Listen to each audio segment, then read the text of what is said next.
नमस्कार दोस्तों क्या आप कमर दर्द के साथ साथ अपने पूरे पैर में दर्द, झंझनाहट व सुन्नपन से परेशान हैं, जिसको कि हम आमतौर पर साइटिका बोलते हैं? तो आज का वीडियो आपके लिए।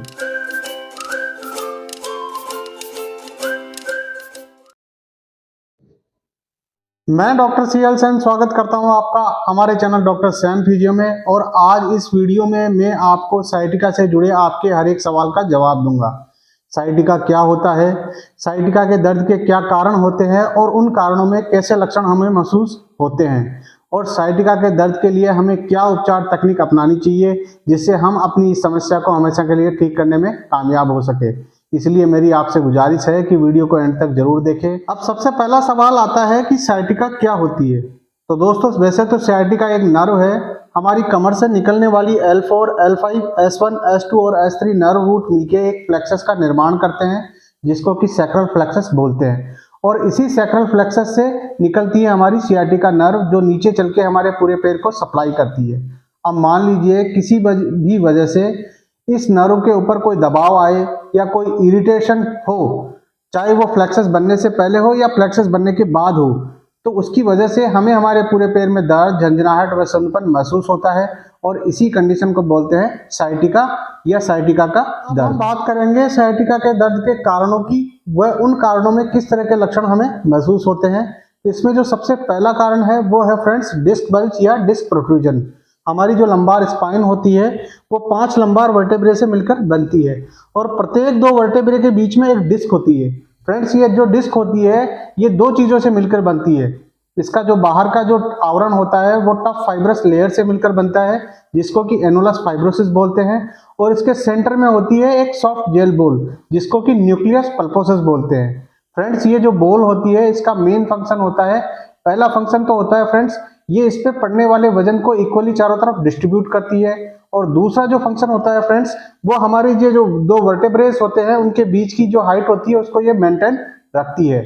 अब मान लीजिए किसी भी वजह से इसके बाहरी आवरण में यानी कि एनुलस फाइब्रोसिस में कोई स्प्लिट आ जाए या कोई क्रैक आ जाए, तो ये जो बॉल अंडर प्रेशर होती है हमेशा ये उस स्प्लिट या क्रैक से बाहर निकलने की कोशिश करती है। फ्रेंड्स जब ये बाहर निकलने की कोशिश करती है तो एक या कुछ रिंग्स एनुलस फाइब्रोसिस की इसको रोक लेती है, लेकिन ये कुछ हद तक बाहर निकल जाती है। निकली हुई जो डिस्क होती है वो हमारी कमर से निकलने वाली जो नर्व्स होती है उन पर दबाव बनाने लगती है, और इसकी वजह से हमें हमारे पूरे पैर में दर्द, झंझनाहट व सुन्नपन महसूस होने लगता है। और फ्रेंड्स इसी कंडीशन को बोलते हैं डिस्क बल्ज या डिस्क प्रोट्रूजन। अब बात करते हैं फ्रेंड्स डिस्क बल्ज और डिस्क प्रोट्रूजन में हमें किस तरह के लक्षण महसूस होते हैं। जो सबसे पहला लक्षण है वो है मॉर्निंग पेन। जब हम रात को सोते हैं तो जो हमारी जो डिस्क होती है वो हाइड्रेट होकर फूल जाती है, और जब हम सुबह उठते हैं तो हमारी कमर दर्द के साथ साथ हमारे पूरे पैर में दर्द, झंझनाहट व सुन्नपन ज्यादा होता है। लेकिन जब हम थोड़ा चलते हैं तो हमारा जो दर्द है वो थोड़ा कम हो जाता है। इसके बाद इसमें जो दूसरा जो लक्षण है वो है friends pain in forward flexion. जब भी हम आगे की तरफ झुकने की कोशिश करते हैं तो जो हमारी निकली हुई जो डिस्क होती है वो पीछे की तरफ और ज्यादा निकलती है, और इसकी वजह से हमें आगे झुकने में ज्यादा दिक्कत आती है और हमारा जो दर्द है वो बढ़ जाता है। इसके बाद इसमें जो तीसरा जो लक्षण है फ्रेंड्स वो है पेन इन सिटिंग।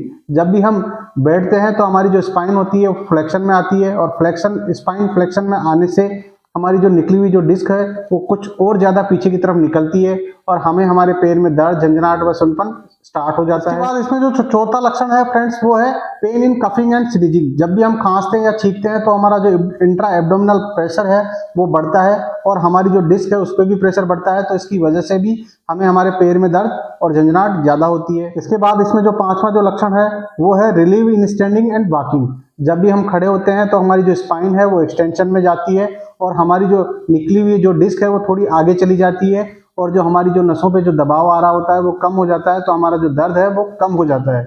जब भी हम खड़े होते हैं तो हमारा जो दर्द है वो थोड़ा कम होता है, और जैसे हम चलने लगते हैं तो हमारा जो दर्द है वो और कम हो जाता है। सियाटिका का जो दूसरा कारण है वो है स्पाइनल स्टीनोसिस। जब हम हमारी लंबार स्पाइन को क्रॉस सेक्शन में देखते हैं तो जो हमारी जो वर्टेब्रा है इसकी बॉडी होती है, इसके पीछे की तरफ एक कैनाल होती है जिसको कि सेंट्रल कैनाल बोलते हैं, और जब हम स्पाइन को साइड में से देखते हैं तो हमारी वर्टेब्रा के पीछे हमारी जो डिस्क होती है उसके पीछे की तरफ एक कैनाल होती है जिसको कि लेटरल कैनाल बोलते हैं, जिसमें से हमारी स्पाइनल नर्व्स हमारी स्पाइनल कॉर्ड से निकलती है। अब फ्रेंड्स मान लीजिए किसी भी वजह से ये जो सेंट्रल और लेटरल कैनाल है वो सक्रिय होने लग जाए, तो इसकी वजह से हमारी जो नर्व्स होती है उन पर दबाव बनने लगता है और इसकी वजह से हमें एक पैर में दर्द या दोनों पैरों में दर्द, झंझनाहट व सुनपन महसूस होने लगता है। और फ्रेंड्स, इसी कंडीशन को बोलते हैं स्पाइनल स्टीनोसिस। स्पाइनल स्टीनोसिस के 3 मुख्य कारण होते हैं। उसमें जो सबसे पहला कारण है वो है डिस्क हर्निएशन। डिस्क बल्ज के बारे में मैंने आपको बता दिया है। उसके अंदर तो क्या था कि जो एनुलस फाइब्रोसिस की जो रिंग्स होती है वो न्यूक्लियस पल्पस को रोक लेती है।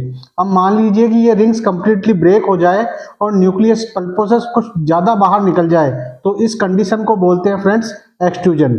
और अगर मान लीजिए ये कंप्लीटली बाहर निकल जाए तो इस कंडीशन को बोलते हैं सिक्वेस्ट्रेशन। दोनों ही कंडीशन में हमारी जो नर्व कैनाल है वो सक्रिय हो जाती है और हमारी नर्व्स पर दबाव बनाने लगती है। इसमें जो सेकंड जो कारण है वो है फ्रेंड्स लिगामेंट फ्लेवम हाइपरट्रोफी।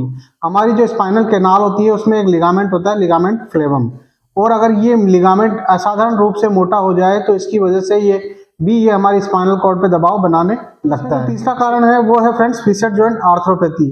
हमारी स्पाइन में पीछे की तरफ फिक्सेड जॉइंट्स होते हैं और इन फिक्सेड जॉइंट्स में अगर डिजनरेशन स्टार्ट हो जाए तो इसकी वजह से भी जो लेटरल कैनाल है वो सक्रिय होने लग जाती है और हमारी नसों पे दबाव आने लगता है। ये तो थे 3 मुख्य कारण। इनके अलावा कई और कारण भी हो सकते हैं जिनकी वजह से हमें ये समस्या हो, जैसे कि स्पॉन्डाइलोलिस्थेसिस हो, कोई स्पाइनल ट्यूमर हो। बात करते हैं हम स्पाइनल स्टीनोसिस के लक्षणों की।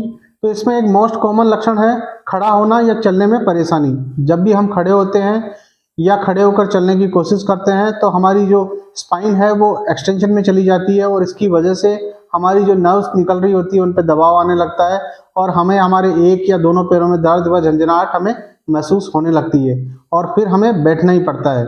और जैसे ही हम बैठते हैं हमारी स्पाइन फ्लेक्शन में आ जाती है और हमारी जो स्पाइनल कैनाल्स होती है वो खुल जाती है और हमारी नसों से दबाव जो है वो कम हो जाता है और हमारा जो दर्द है या तो बिल्कुल कम हो जाता है या बिल्कुल ख़त्म हो जाता है।